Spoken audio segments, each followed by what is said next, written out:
repairing Avast antivirus when you can't reach the Avast user interface. Let's get started. Start by going to Apps and Features, and the easiest way to get there is to do a right click on the Windows Start button. When you right click, you have another menu that opens, and from here click on Apps and Features. Once this opens, scroll down until you get to the Avast antivirus.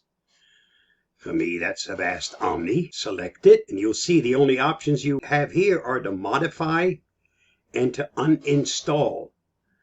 In order to do a repair, you need to hit uninstall. Then again, the app and its related info will be uninstalled. You have to hit the uninstall again.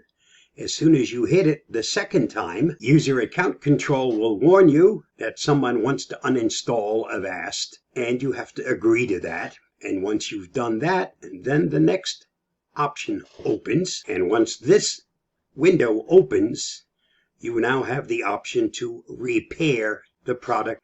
Running repair will fix the problem that you have. Stay safe, be free. I hope this helps.